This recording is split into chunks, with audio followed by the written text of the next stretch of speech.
I spent a full year working 12-hour shifts in a place so hot the air felt like it could peel the skin off your bones.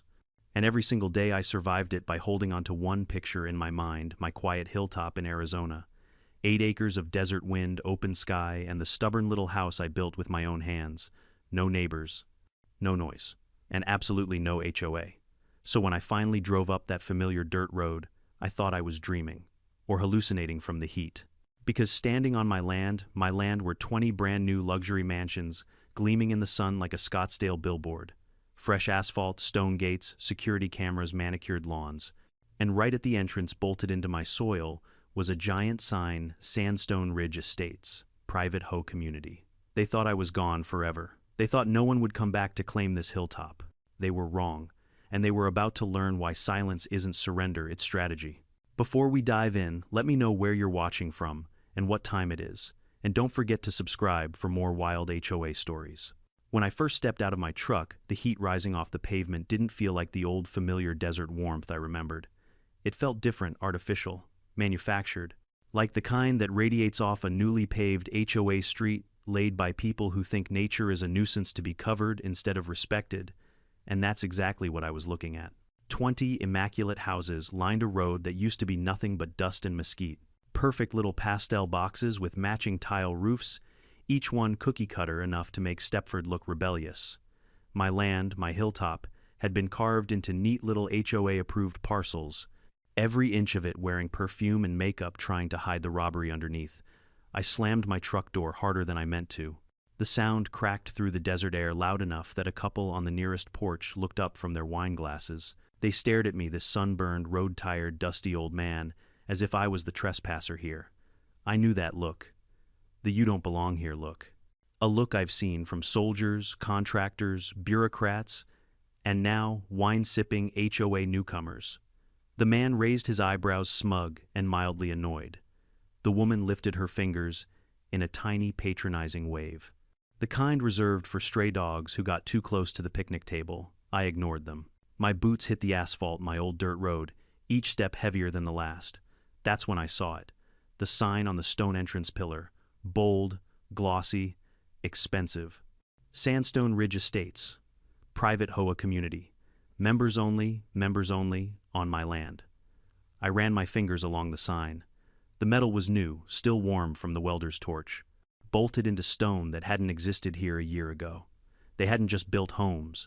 They'd rewritten boundaries, invented a community out of thin air, and plastered over mine. As I stood there, the sound of heels clicking echoed behind me, sharp, confident, and fast, like someone who thought they owned the ground they walked on. I knew even before turning who I was about to meet. Every HOA story has a queen, and here she was. A woman in her 50s strutted down the pathway, tan linen suit, clipboard tucked under one arm, phone in the other. Hair carefully curled, sunglasses big enough to double as a riot shield, every step measured. Every gesture deliberate. The kind of woman who practiced her smile in the mirror because she didn't trust her real one. "Can I help you?" she asked, voice dripping with customer service poison, not welcoming, not curious, just irritated that reality had inconvenienced her schedule. "Yeah," I said. "You can tell me why there are 20 houses on my land." Her lips didn't move, her eyebrows didn't move. Her expression could have been carved from refrigerated butter. "Your land," she echoed, adjusting her sunglasses like she was trying to block out the sight of me. I jerked my thumb toward the ridge. "My house is up there. Been mine for 15 years. Check the county records if you need homework." She gave a polite little laugh, the kind that isn't laughter at all, just air expelled to signal superiority. "Oh, you must be looking for the HOA office. It's in the south unit behind the stone walkway." "No," I said, slow and steady. "I'm looking for an explanation." A flicker crossed her face, annoyance, not surprise. The same look a teacher gives when a kid asks a question she thought she'd already answered. "Well, she said this property was classified as transitional land after more than 12 months of non-occupancy. No utilities, no mail, no response to notices. Under county code, it was listed as available for provisional development, transitional land." I almost laughed. "I filed documentation with the county before I left," I said. "Travel notice, monitoring service, temporary absence, not abandonment." "We followed county procedure," she replied, smile sharpening. Stone Ridge Estates applied for emergency development authorization. Everything was approved by the book, By whose book? I shot back. By the county's, she answered, sounding pleased with herself. Then, like she was awarding herself points, she held out a perfectly manicured hand. Karen Holdridge, president of the Sandstone Ridge HOA. Welcome to the neighborhood neighbor. I didn't shake her hand. I didn't say a word. Because in that moment I felt it. The switch. The shift. The thing inside me flipping from confusion to clarity. This wasn't a misunderstanding. This wasn't a clerical error. This was a takeover. I turned and walked back to my truck. Every step slow. Controlled. The way you walk when you know you're standing on a battlefield you didn't choose. Behind me, Karen stood watching, arms folded like a queen, confident her castle was safe. When I reached my truck door, I looked once more at the sign. Private HOA community. Members only. I muttered under my breath. Not anymore. Then I drove the perimeter road. My perimeter road slowly. The land felt different on the surface, but underneath it, was still mine. I knew every dip, every ridge, every stubborn patch of earth that refused to grow anything but cactus. You can rebrand land, you can pave it, you can decorate it, but you can't make it forget who it belongs to. By the time I reached the highway, the anger had cooled, hardened, focused. Everything I'd endured overseas, the heat, the discipline, the endless hours had given me a gift, the ability to stay calm when it mattered. This wasn't the time to shout, it was the time to prepare. That night I checked into a cheap roadside motel, neon vacancy sign flickering like a dying firefly. I sat at the tiny table, pulled out every paper I'd ever saved, deed, plat map purchase, records, tax receipts, service agreements, old papers, some yellowed, some crisp, all of it mine, all of it proof. The silence in that room wasn't peaceful. It was waiting. I stared at the deed under the lamplight, my name printed clean and firm, my signature below it. I'd always trusted that paper. Believed it was a shield, a promise no one could break. But that was before someone forged new promises on top of mine. Someone had taken my absence and twisted it into opportunity. Someone had counted on me never coming back. I leaned back in the chair, the weight of it all settling onto my shoulders. Then I whispered the thought that had been building all day. This isn't over, not even close. I wasn't confused anymore. And I sure wasn't helpless. If the HOA wanted a fight written in paperwork, they were about to learn I'd been trained in far worse places than a county office, and the first battle would begin at sunrise. Sunrise in the Arizona desert doesn't come gently. It doesn't peek over the ridge or stretch its arms like some polite guest. It arrives all at once, blunt, bright, and unapologetic, which was fitting. Because I woke that morning with the same energy. I took one long breath of motel air, smelling faintly of old carpet and cigarettes. Someone lied about smoking, and gathered my papers. Today wasn't about yelling or marching into the HOA demanding justice. I sat at the tiny table, pulled out every paper I'd ever saved, deed, plat map purchase, records, tax receipts, service agreements, old papers, some yellowed, some crisp, all of it mine, all of it proof. The silence in that room wasn't peaceful. It was waiting. I stared at the deed under the lamplight, my name printed clean and firm, my signature below it. I'd always trusted that paper. Believed it was a shield, a promise no one could break. Posters about recycling that nobody has followed since 2007, and behind the front counter sat exactly the person I expected. A young man in a faded county polo shirt, slumped like gravity, hated him personally. Morning, I said, setting my folder down. I need property files. Parcel registered under the name Riley Martin. He typed without looking at me, one finger at a time, then spun the monitor around casually. Yeah. We've got 2 files, he said. I blinked. 2. He nodded like someone announcing the weather. 1 original ownership record, and 1 transitional claim filed, looks like 9 months ago. Transitional claim, that phrase again, like they were trying to soften the blow of theft by dressing it in bureaucratic baby clothes. Pull it up, I said. He opened the document. Right there on the screen was something that made my blood go thick. Statement of intent to vacate and forfeit. Signed supposedly by me. Except the signature looked like someone had traced my name while riding in the back of a moving bus. Worse, there was a co-signer line. Someone had signed the name Gerald Martin, my father, a man who had been dead for 7 years. My jaw locked so hard, it hurt. That's not my signature, I said quietly. The clerk shrugged, helpless. It went through, was processed, scanned, and verified by the notary. Leonard Pierce. I stared at him. Pierce had notarized plenty of things for me years ago. until he retired. 5 years ago. He's retired, I said. Has been for half a decade. The kid squinted. Huh. That's weird. Weird. That was his word for forgery fraud and impersonating a dead man. I leaned forward. Print every page, every timestamp, every metadata line, and give me the entire digital history chain. He hit print. The machine screamed like it didn't want to be part of this crime either. Page after page spat out each one, a fresh nail in someone's coffin. When I walked out, the sun hit me full in the face. But this time it didn't burn. It cleared my head. Someone had forged my name. Someone had signed my dead father's name. Someone had used a retired notary's stamp. And someone had done it confidently because they did not expect me to return. But they had forgotten something important I always return.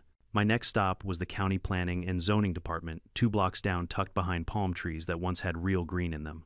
The building looked exactly like it had when I filed a utility trench permit 14 years back. But inside, the mood felt off. The air felt heavier, like the building itself knew it was hiding something. The receptionist, a woman named Mara, glanced up with the kind of smile that told me she had already made peace with saying no to whatever I'd ask. "Morning," I said, placing my stack of documents on the counter. "I need to review zoning permits issued for parcel 86091, filed under my name or under any provisional claimant." Her smile froze. "Parcel number again," she asked, typing. I repeated it. She typed. Screen flicker. Then her eyebrows twitched. "Oh, that parcel was part of a provisional authorization last year. Temporary administrative housing. Temporary housing on my hilltop, with 20 luxury mansions. That was like calling a Ferrari a budget commute car. I want the file," I said. She hesitated, then picked up the phone. "You'll want to speak to Supervisor Sharp. He approved that one." "Perfect," I said. "Is he in?" Her lips pressed thin. "He's on leave." "How long?" 3 weeks. The exact amount of time since I returned to the United States. "How convenient," I muttered. She looked uncomfortable. "I can request the file digitally," printed, I interrupted. "All of it. Every permit, every map, every approval, every signature." The printer whirred again. This time the pages were worse. Not only did Supervisor Sharp approve permits, but he did so on dates that made no sense. The first permit was stamped February 14th. But drone photos, which I'd see later, showed bulldozers breaking ground 3 months earlier. Meaning the permits were backdated to cover what had already been built. A perfect paper lie. I leaned on the counter. "Do you usually issue construction approval after construction has already started?" Mara stiffened. All proper procedures were followed. Sure they were. In some alternate universe, I gathered the papers, stepped outside, and let the desert heat settle over me. But my thoughts were ice cold. This wasn't an accident. This wasn't incompetence. This was collaboration. An entire chain of people, possibly a network, had quietly agreed to pretend my land was theirs. I drove back toward the property. Not to confront Karen again, not yet, but to see, really see what they had done.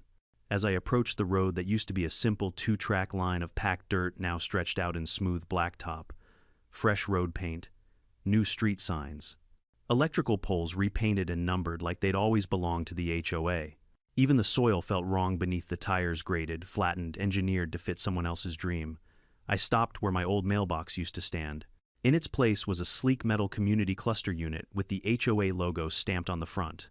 A delivery van pulled up beside me. The driver rolled down the window. "You waiting for mail?" he asked. "Not anymore," I said. He chuckled. "Oh, this box doesn't go here. All mail for Sandstone Ridge gets forwarded straight to their management office in Phoenix." Forwarded, meaning every notice sent to me, every legal letter, every update went straight to the HOA. They hadn't just stolen my land. They'd stolen my voice. I watched the van drive off, dust kicking up behind it. Then I sat there in my truck as the sun climbed higher. Papers on the passenger seat fluttered like they were trying to escape. But I held them. This wasn't confusion. It was infiltration. Smart, methodical, and designed to erase me. But they had made one mistake. They assumed I wouldn't come back. The desert heat hummed outside. The land felt quiet, too quiet. A quiet that used to comfort me. But now it felt like the pause before a storm. I placed my hands on the steering wheel, felt the sun-baked leather under my palms, and spoke aloud. "You wanted a paper war." I shifted into drive. "Fine, let's fight." I barely slept that night. The motel AC rattled in the window like it was arguing with the desert wind, and every time I closed my eyes I saw forged signatures, fake permits, and my father's name scribbled by some coward who thought the dead made convenient to accomplices. I sat at the little metal table lamp buzzing overhead papers, spread out like a battlefield. My deed, my maps, my tax receipts, and the fraudulent documents that claimed I had forfeited everything. Every line of that forged affidavit was a slap, but the signature that wasn't mine, and the cosigner that couldn't possibly be mine, that was the part that rooted itself in my chest like a thorn. By dawn, I realized the truth. This wasn't the kind of fight a man won by raising his voice. This was the kind of fight you won by bringing the right people to the table. The first call I made was to Dana Pritchard. She picked up on the second ring, her voice sharp and alert like she had already finished 2 cups of coffee and a legal brief before sunrise. "Martin, what's wrong?" I didn't bother softening the story. "Dana, the HOA built 20 houses on my land. They forged documents, signed my name, signed my dead father's name, used a retired notary, backdated permits, routed my mail to themselves." Silence. Not the shocked kind, the calculating kind. "Where are you?" she asked. "Cotton Hollow." "I'm 2 hours away," she said. "Email me everything you have. Don't contact the county again. Don't confront the HOA. Don't speak to anyone until I get there." Then she hung up. No goodbyes. No hesitation. That was Dana. Next I called Leo Barden. Leo wasn't a man who wasted words. He answered with the sound of typing behind him. "Riley, go." I told him everything, the hacking, the wiped camera logs, the signatures, the permits. The typing stopped. "They wiped your security feed?" Leo asked. "Yes, from a remote login. What IP HOA office?" There was a low whistle through his teeth. Leo didn't whistle unless something shocked him, which meant this was bad. "Send me all your files," he said. "Metadata included. I'll dig in immediately." "Leo," I said, "I need to know how deep this goes." All the way he replied and hung up. Finally, I called the one person who never tiptoed around corruption, Angela Dominguez. She answered on the first ring. "Martin, you alive for now. That bad worse." I explained the whole mess. There was a low, throaty laugh on the other end. "Forging a dead man's signature," she said. "Bold. Stupid. My favorite kind of case. Can you help text me the address? I'll start with the neighbors." Angela never asked about payment. She never asked for permission. She didn't negotiate. She just moved. By noon, they all showed up at the motel like I'd summoned some kind of justice cavalry. Dana came first. Black sedan, crisp white shirt, dark slacks. Hair pinned back like she was walking into a courtroom rather than a motel that smelled faintly of stale coffee and despair. Leo rolled in, next driving a dusty SUV, overloaded with equipment, laptops, cables, antennas, devices with blinking lights that probably weren't legal for civilian use. Angela arrived last boots, dusty, wearing sunglasses, even indoors carrying a thick manila folder like it contained someone's death sentence. We gathered in my tiny motel room, the 4 of us standing between a bedspread decorated in outdated floral patterns and a buzzing fluorescent light. I watched them take in the documents scattered everywhere, my neat desert life blown up into a bureaucratic crime scene. Dana was the first to sit, spreading my paperwork across the bed like she was laying out evidence for a trial. "This signature is fraudulent," she said. "Not even a good imitation." She tapped the second signature. "And this one, your father died in 7 years ago." She exhaled slowly. "So they forged a dead man. Wonderful." Leo sat cross-legged on the carpet, typing so fast I could barely see his hands. "Your security system was accessed remotely," he said, without looking up. "The deletion request came from a fiber line registered to the HOA office. And hold on, someone used zoning supervisor credentials to override your local-only setting." "Sharp," I muttered. "Sharp," Leo confirmed. "Except Sharp has been conveniently on leave since right around the time you got off the plane." Angela tossed her folder onto the table. "I talked to a drone hobbyist," she said. "Guy likes photographing the valley. Dates and geotags, everything." She spread the photos out like playing cards. My land, empty, then marked with commercial stakes, then trenched, then bulldozed, then 20 frames rising, all months before the permit date. "This," Angela said, tapping the earliest photo, "is the smoking gun. They built long before they had any legal right to start." Dana nodded slowly. That means the entire development rests on fraudulent ground. The moment a judge sees this, the HOA is in trouble. Leo lifted his laptop. Also, found something. He turned it toward me. A memo. Short, direct, damning. Karen wants the Martin parcel ready for full site integration by Q2. Assume he won't be back. Board needs this done quietly. The words hit harder than the heat outside. Assume he won't be back. Not hope. Not think. Not guess. Assume. They hadn't just gambled. They'd counted on my disappearance. Built 20 homes on top of it. Dana spoke first. This proves intent. Angela crossed her arms. Premeditation. Leo shrugged. Idiots. I leaned back in the motel chair, the metal creaking under me. My father always told me, there are two kinds of thieves, those who break in at night and those who wear a smile while they take what's yours. These people were the second kind. And they were about to learn why the first kind tends to live longer. What's our move, I finally asked. Dana didn't miss a beat. We file an emergency injunction. Freeze everything the HOA is doing. We walk this into a courtroom and bury them with their own paperwork. Angela nodded. I'll work on witness statements. Contractors never stay quiet when the heat turns up. Leo closed his laptop. I'll map the entire digital trail. When we're done, a judge will be able to follow it like footprints in fresh snow.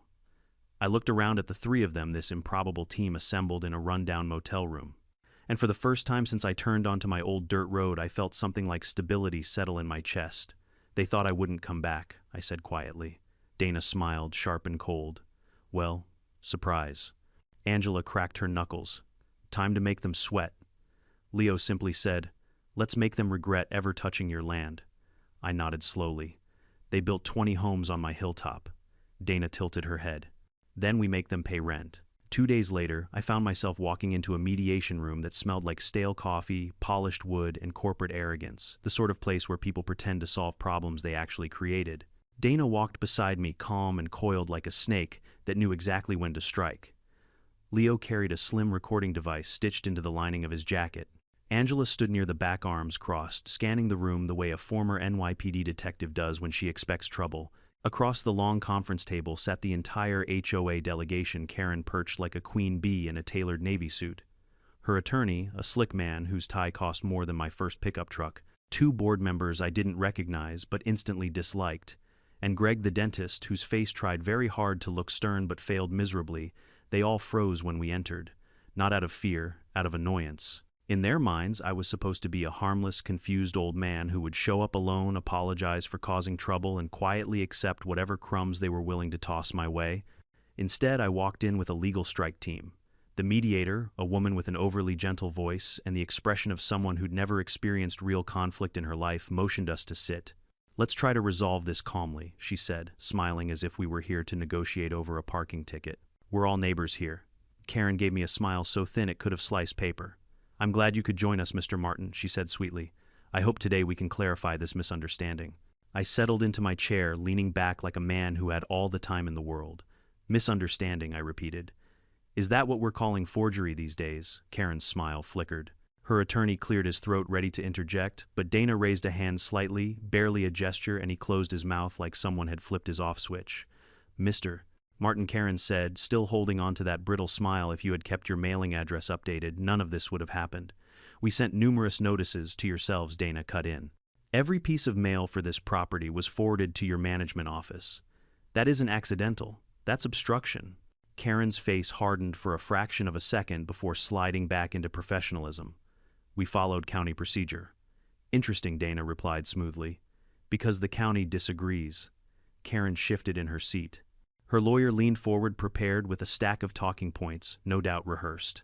The HOA acted in good faith under emergency development authorization. The land appeared abandoned, I laughed. Loud enough that it startled the mediator. Appeared abandoned, I repeated. That what you call 30 years of my work, my home, my property. Karen's eyes narrowed, but she kept quiet. Dana placed her tablet on the table and tapped a document. Before we move forward, I'd like clarification on one detail. Your affidavit claiming the land was forfeited, who notarized it? Karen didn't hesitate. A contracted notary service we use for digital filings? Standard practice. Leo looked up from the corner of the room, expression blank as stone. He was already recording. Dana's tone remained soft and controlled. "You're certain it was a legitimate notary?" "Yes," Karen said immediately. Because Dana continued the name on the affidavit as a man who's been retired for 5 years, and he testified that he never notarized anything for you. Karen blinked. Just once. But it was enough. Her attorney began flipping through his papers, suddenly frantic. "That's impossible," he muttered. "Our service handles what Dana asked. Forgery, identity fraud, or just pushing documents through the county system without verification." Karen lifted her chin. "We are a respected community organization. We don't engage in fraud." Leo finally spoke from his corner. His voice was quiet, but the room tilted toward him anyway. "The upload trail for your digital notarization," he said, "originates from the Stone Ridge HOA office, not from a third-party service. And the certificate chain doesn't match the notary's credentials. It matches a shell account." Dead silence. Even the mediator stopped breathing for a moment. Karen's lawyer opened his mouth, perhaps to deny everything, perhaps to declare the earth flat, but Dana wasn't done. She selected another document on her tablet and slid it across the table. "We also have this." Karen looked down, and her face drained of color. It was the memo, the one Leo found. "Assume he won't be back," I said gently. "That one's my favorite." Karen's jaw tightened. That memo was taken out of context. "Would you like to provide the context?" Dana asked. Her lawyer jumped in. "This document was illegally obtained. Information posted on an unsecured HOA portal," Dana corrected, "is not private, and the metadata proves it was created by a board member." The mediator tried to intervene. "Let's try to keep this constructive," but the dam had already cracked. Angela stepped forward, dropping a folder onto the table. When construction was underway, she said calmly, "Multiple contractors confirmed they were hired months before permits were filed. We also have drone footage showing foundation work 3 months before the zoning office approved anything." She flipped open the folder, photos, timestamps, geotags. "You didn't think anyone documented that, did you?" she asked, her voice polite, but sharp enough to cut stone. Karen's attorney rubbed his forehead, eyes squeezed shut. He knew exactly what these photos meant. Dana folded her hands. "Miss Holdridge," she said, "you've claimed good faith. But what we're seeing here is deliberate, organized fraud. And unless your board would like to defend this in a criminal courtroom, you should consider being honest right now." Karen inhaled through her nose and exhaled slowly. A queen realizing her crown had slipped. Her voice cracked just slightly when she spoke. "We acted based on county assurances." Dana smiled without warmth. "Wonderful. Then you won't mind when we subpoena everyone at the county involved, including Supervisor Sharp." Karen's hand clenched around her pen. All the polished confidence she walked in with began to drain away. Her lawyer placed a hand on her arm. "Karen, don't say another word." But she did. "Because pride makes people stupid. We believe the land was unused," she snapped. "We improved it. We added value." "To who?" I asked quietly. "Not to me." Her mouth opened, closed. Her eyes flashed with something between rage and panic. She was unraveling thread by thread. And then she made the biggest mistake of all. She leaned forward and said, "The community needed these homes. One man shouldn't stand in the way of progress." Dana's smile sharpened. "There it is." The room fell silent. Leo ended the recording with a soft click. The mediator eventually cleared her throat and muttered something about a 10-minute recess, but nobody moved right away. They all knew what had just happened. Karen had admitted motive. She had admitted the mindset behind the fraud. She had admitted the intent to take my land, the 3 pillars of any conspiracy case. As we stood to leave the table, Angela whispered in my ear, "They're rattled. Next time they'll break." I glanced back at Karen. She wasn't looking at me anymore. She was staring at the memo in front of her like she wished she could set it on fire with her eyes. For the first time since I'd returned home, I felt like the land itself breathed easier, like it knew someone was finally fighting for it. And I promised it silently that I wasn't stopping until every lie these people built was reduced to dust. The courthouse in Cotton Hollow wasn't grand. It wasn't marble columns and echoing halls. It was a sun-baked, sand-colored building with faded flags and creaky benches, exactly the kind of place where local drama usually meant fence disputes or someone's goat wandering into someone else's cucumber patch. But that day, the place buzzed like a disturbed beehive. Reporters lined the steps. Neighbors whispered on the sidewalk. Even people who had no clue who I was had shown up, eager to witness what they were already calling the HOA showdown. I walked in with Dana first. Leo and Angela followed behind, each carrying folders thick enough to suffocate a liar at 20 paces. Inside the hearing room, Karen sat stiffly at the defendant's table. She wore another corporate suit, this one darker, sharper, as if she believed dressing like a CEO would make the truth behave differently. Her lawyer sat beside her, flipping through papers so aggressively he looked like he was trying to start a fire with friction alone. When Judge Evelyn Harper entered, the room went still. Harper was in her late 60s, silver hair, pulled tight glasses, perched low voice, strong enough to quiet a bar fight just by clearing her throat. The kind of judge who didn't tolerate theatrics, which was ironic considering the circus that was about to unfold in her courtroom. She looked out over the room, then at me. "Mr. Martin," she said. "Miss Pritchard, proceed." Dana rose with the calm of a surgeon who had already rehearsed the operation. "Your Honor," she began, "we intend to demonstrate that the 20 homes constructed on Mr. Martin's land were built through a coordinated effort involving forged documents, falsified permits, unauthorized digital activity, and deliberate attempts to obstruct communication with the rightful owner." She spoke clearly, each word a nail hitting wood. Across the room, Karen's lawyer rolled his eyes. "Bad move," the judge noticed. Dana called her first witness, a young clerk from the county records office. He walked nervously to the stand and swore in. She handed him the fraudulent affidavit. "Is this the document filed under my client's parcel?" she asked. "Yes," he replied. "Is this Mr. Martin's signature?" "No, ma'am." "Is the co-signer Mr. Gerald Martin alive?" He swallowed. "No. Records show he passed 7 years ago," the courtroom murmured. Someone in the back whispered, "Oh, hell." Judge Harper banged her gavel once. "Order." Next came the retired notary Leonard Pierce. He looked like an old hound dog with kind eyes and too many years spent signing other people's problems. "Mr. Pierce," Dana said, "did you notarize this affidavit?" "No, ma'am," he answered. "I haven't notarized anything since 2018. Would you say this is your seal?" He shook his head. "That's a copy. Someone scanned my old stamp." Another wave of murmurs. The judge leaned slightly forward, not in shock but in confirmation. She already suspected this case would be dirty. Now she knew. Karen's lawyer objected, claiming the notary might be misremembering. Harper stared at him over her glasses like he had just handed her a live rattlesnake. "Overruled," she said sharply. "Sit down, counsel." Then came Leo. If the clerk and notary were the warm-up act, Leo was the showstopper. He took the stand wearing a neutral expression, as if he weren't about to dismantle the HOA's entire digital infrastructure with a few sentences. "Mr. Barden," Dana said, "you examined Mr. Martin's home security system." "Yes." "What did you find? 6 months of footage were deleted. How remote login?" From where he slid a printout across the table. "From an IP block registered to the Stone Ridge HOA administrative office." Even I felt the room inhale. "And the authorization credentials?" Dana asked. "Linked to a zoning supervisor's login." "Supervisor Sharp," Dana added. Leo nodded. "Correct." Karen's lawyer leapt up. "This is circumstantial." Leo tilted his head slowly, almost pityingly. "Sir," he said, "when someone hacks into a system, erases footage, uses stolen credentials, and the trail leads directly to their office, it stops being circumstantial." The judge's pen paused mid-note. The jury of onlookers, because that's what they felt like, hung on to every word. But nothing prepared the room for the next witness. Angela. She stepped up to the stand boots, clicking a folder under one arm. She didn't look like a detective trying to impress anyone. She looked like a woman who had spent decades coaxing confessions from hardened criminals. Dana approached. "Miss Dominguez, you investigated the construction timeline I did. What did you find?" Angela opened her folder, not dramatically, just factually, and laid out photo after photo.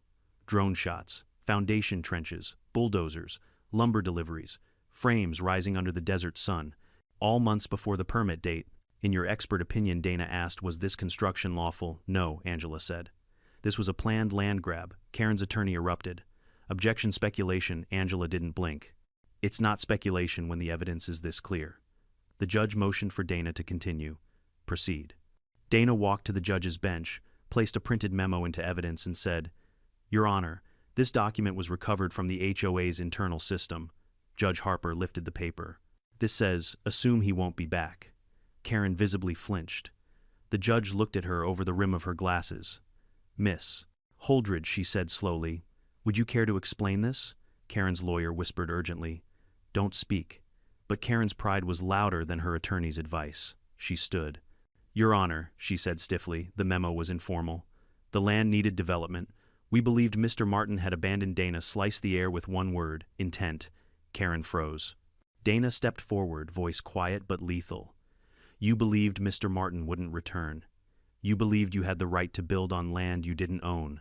You believed the permits could be falsified without consequence. That is intent, Miss Holdridge. Judge Harper raised a hand. Enough. The courtroom fell into absolute silence. After several moments of reviewing the pile of evidence, Judge Harper finally spoke. This court finds substantial evidence of deliberate misrepresentation, forgery, tampering with public records, and unauthorized construction on private land. Karen's shoulders collapsed inward, as if the words physically struck her. The judge continued. Effective immediately, full title and property rights are restored to Mr. Martin. All 20 structures are hereby deemed unauthorized and must be vacated within 15 days. A gasp rippled through the room. In addition, she added, this matter will be forwarded to the district attorney for criminal investigation. Karen's lawyer's folder slid from his hands and hit the floor with a soft thud. Then the double doors at the back opened. 2 sheriff's deputies walked in. They approached Karen. Miss Holdridge, one said, you are under arrest for suspected fraud, perjury, and conspiracy. The handcuffs clicked a sound sharper than any gavel strike I'd ever heard. Karen stared at me as they led her out. No rage, no smugness, just disbelief. Like she still didn't understand how the world she built on lies had collapsed so quickly. When the doors closed behind her, the entire courtroom exhaled. Dana leaned toward me. That, she whispered, was the beginning, not the end. And I believed her, because the storm wasn't over yet. But at least now, it was moving in the right direction. If you've never seen an entire HOA collapse in real time, let me tell you, it's not quiet. The days following the hearing were a blur of headlines, phone calls, and neighbors suddenly remembering they always suspected something was off. Reporters hovered outside the courthouse like vultures waiting for the next carcass to drop. Cameras pointed at me whenever I walked out. Microphones shoved forward with questions like, how does it feel to win? Do you plan to sue for damages? Is it true the HOA president forged your father's signature? I didn't answer most of them. Not out of spite, just exhaustion. The truth wears you down even when it's on your side. Dana handled most of the press. Leo stayed in the background quietly pulling more threads from the HOA's digital mess. And Angela spent her time interviewing contractors, neighbors, and former board members who suddenly discovered a powerful urge to confess now that Karen wasn't around to intimidate them. Meanwhile, I spent my days on the land, my land. I walked those dusty trails, ran my fingers along the old mesquite trees, and let the silence soak into me like water into dry soil. But 20 mansions sat there, 2 bright, polished reminders of what almost happened. Demolish them, one neighbor suggested when he drove by. Make a statement. Maybe it would have felt satisfying, maybe for 5 minutes. But then I'd be standing on a barren ridge with 20 piles of rubble and nothing else. The land wanted healing, not fire. On the 5th morning after the hearing, I got the call from Dana. The district attorney filed charges, she said. All of them. Against who? Karen, her lawyer, the zoning supervisor, 2 board members, and 1 contractor who got too greedy. They have enough to move forward. I felt a weight lift off my chest, one I didn't even realize I'd been carrying. What happens next? I asked. Now, she said. Now you rebuild. The law will handle the rest. That afternoon, Leo stopped by the motel with his laptop. You should see this, he said. He pulled up a folder, dozens of documents, internal emails, HOA meeting, transcripts, financial records, all of it collected from their unsecured network. What is all this? I asked. Their undoing, Leo replied. One email from a board member read, we need those homes up quick. Investors already paid deposits. Another said, don't worry about the owner. The county handled it. And the worst one from Karen herself, Martin's just some old desert hermit. He'll never come back. Leo looked at me.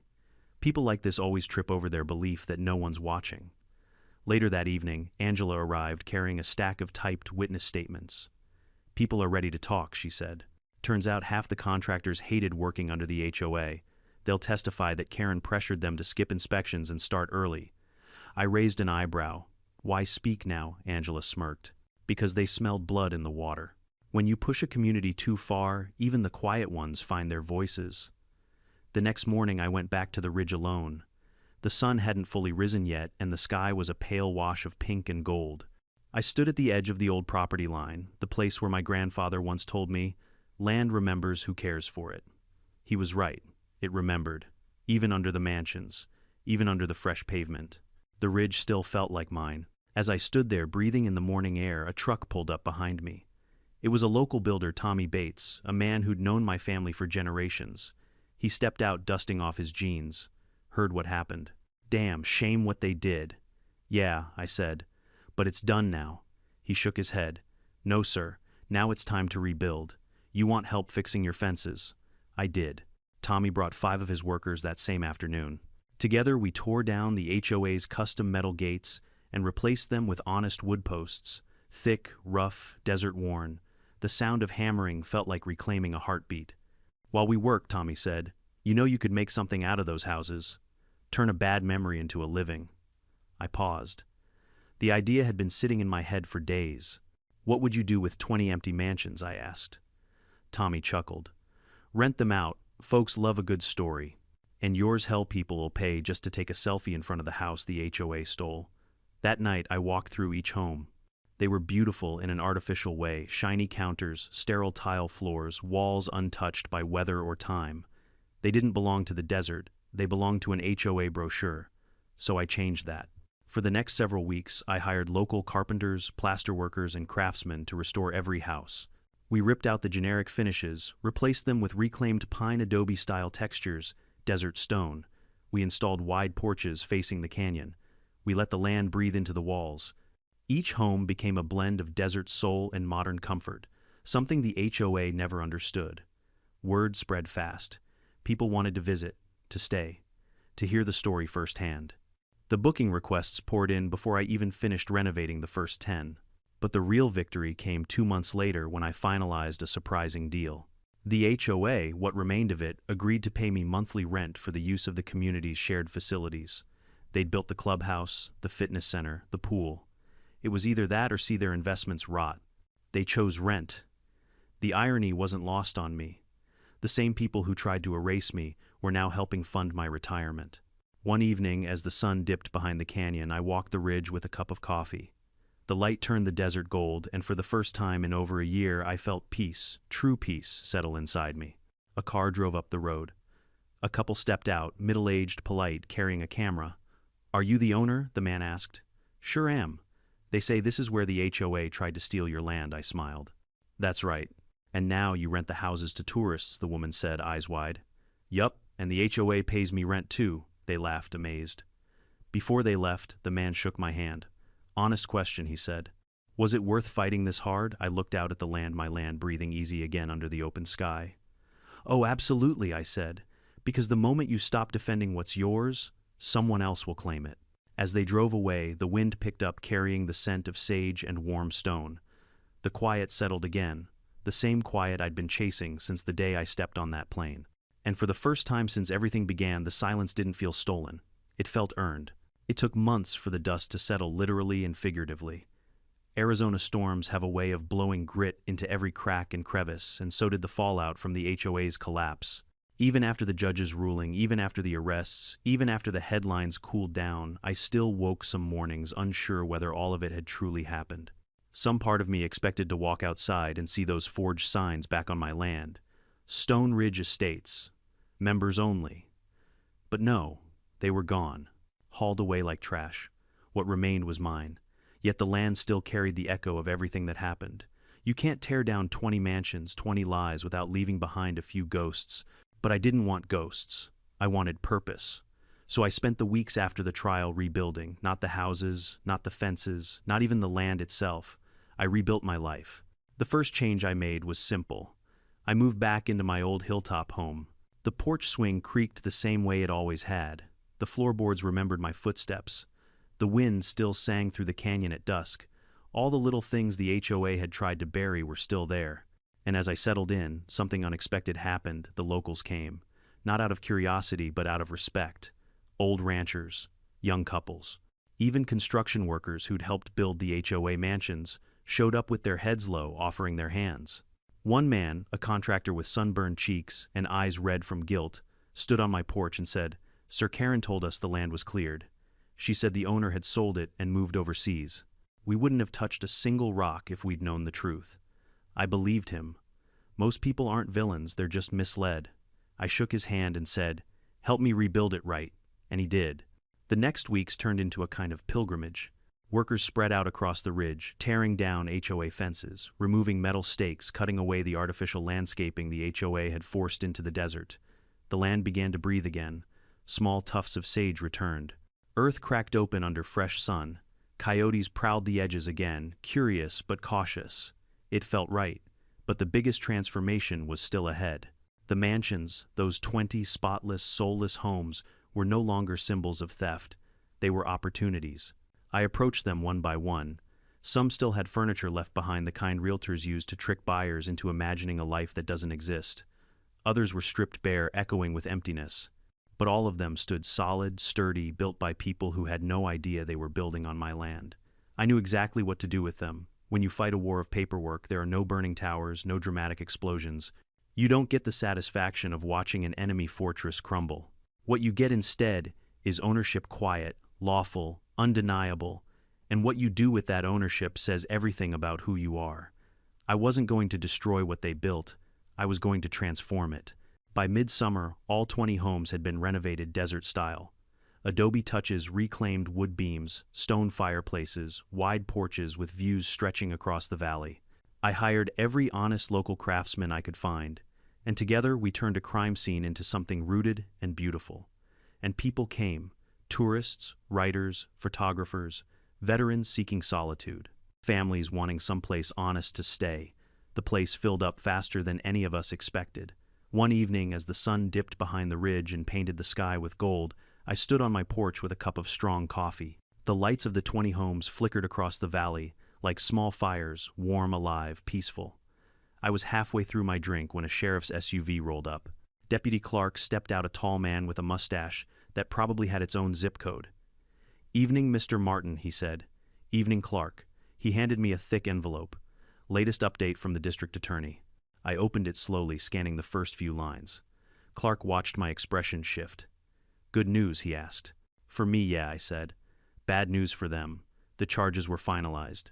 Karen, Sharp, Greg the dentist, 2 board members, 1 contractor who tried a little too hard to impress the wrong people, forgery, fraud, conspiracy, tampering with public records, abuse of zoning authority. Some would serve jail time. Others would face heavy fines and permanent bans from serving on any HOA board ever again." Clark nodded. "Justice took its sweet time," he said, "but it got there." "It always does," I replied, "if you push hard enough." After he left, I walked back to the porch railing and looked out over the ridge. A soft wind rustled the sage. Crickets started their nightly chorus. The lights from the newly restored houses twinkled like they were finally part of the land instead of intruders. It struck me then, quiet and slow, that everything they tried to take had become the foundation for something better. What you get instead is ownership, quiet, lawful, undeniable, and what you do with that ownership says everything about who you are. I wasn't going to destroy what they built. I was going to transform it. By midsummer, all 20 homes had been renovated desert style.